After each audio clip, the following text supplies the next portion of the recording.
Hi, my name is Pastor Becky, Children's Pastor here at Solid Rock Family Church. Welcome to our training on our team leaders and their roles. Before we get started, I want to share a little bit about the heart of where team leaders came from, how we developed them, and why we developed them. So about a year ago, I was running the kids area and the preschool area by myself and trying to, with Pastor Jonathan, but running and managing the preschool area on Sunday mornings while I was also in kids church, which is 6 to 11, and trying to run it all. And one day, during my devotions, I was reading in Exodus, and this may be a familiar passage to you guys, in Exodus 18, when Jethro, Moses' father-in-law, comes to visit him. And Moses kind of gives him a tour. And Jethro sees that he sits as a judge all day long. And Jethro told Moses, what you are doing is not good.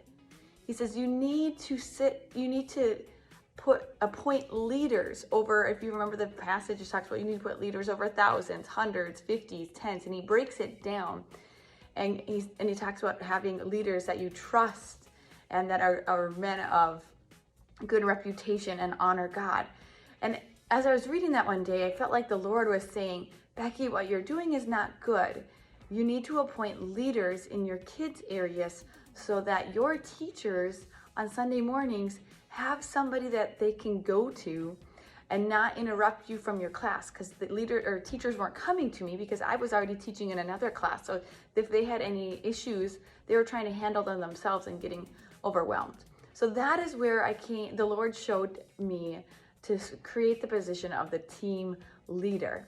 And so what the team leader's role really is to help ensure that the kids experience God's love, His truth, and His empowerment every Sunday in an effective way.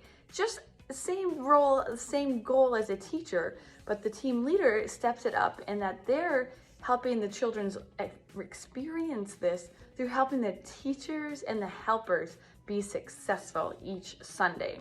So some of the roles or the duties that you'll see our team leader doing is that they'll be helping to welcome visitors when they arrive. So the visitors come to this area, the kids check in, and they get that big orange tag. So that helps people know that they are a first-time visitor. So the team leaders will help those kids get into their classrooms, help the parents find the classrooms, and help just have a little bit more level of comfort for these new families, knowing that there's a leader that is guiding them through the process.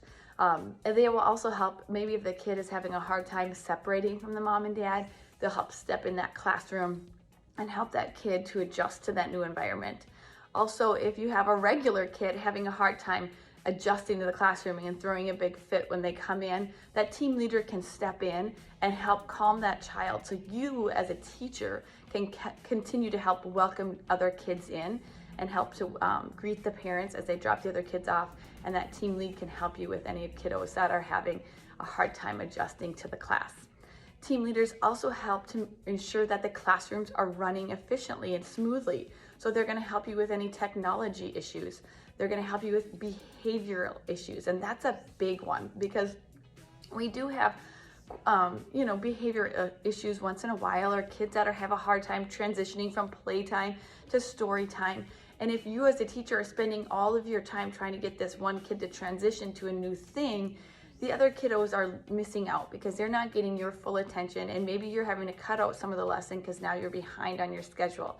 So if you have these kiddos that have behavioral challenges or just struggling in the class, you can just message or radio your team leader, and they'll come in and help with that kid, help them transition to the next thing so that you can move on and continue to focus in on the rest of the kids in the class. They'll help you with outside time. They'll help you get the kids out to the playground, and they'll stay out there and help to ensure the safety on the play equipment, especially with those younger 2 and 3-year-olds that are still a little wobbly on their climbing skills. They'll help you to stay out there and manage that playground so that kids are safe. The other thing that they're doing, they're checking to make sure that you as a teacher are well equipped, that you understand the curriculum, that you understand what your role and you're doing, so they can help you to be successful in the classroom and further give you more training if there's more training that's needed, or help give you tips on how to do this area of the schedule it easier or better. So they're really there to help you each Sunday. All right, so how do I get a hold of a team leader? Well, each morning your team leaders will set up your classrooms and they will be in the kids area the whole time. But they'll also come and check in on your classrooms. They'll introduce themselves. They have a lanyard that's teal, just kind of like this color teal right here. Oh, I can't even see it right there. That teal, there we go, that teal. They have that teal lanyard and it says team leader and their name on it, so they're easy to identify. But they also have a radio, and each one of our classrooms has a radio on the desk, so you can easily radio your team leader and say, hey, I need some assistance in my 4s and 5s class. We have a child that's having some behavioral issues and we could use some help. Or the TV's not working in the 2s and 3s class, could you come give us some assistance, okay? So they're just a radio call away, so make sure you really utilize it. That's what they're there for. They want to be there to be utilized and to help you be successful each morning. So make sure you don't hesitate to radio the team lead if you need anything. And they can also, for instance, if you need take-home sheets made because you run out of take-home sheets, they can easily run that kind of things in a Sunday morning. Okay, so now that you know the role, you know how to communicate with them, hopefully this will help you and your team leader be an effective team every Sunday morning, because remember, we want our kids to experience God's love, His truth, and His empowerment each Sunday morning. Thanks for listening to this training. We'll see you in the next one.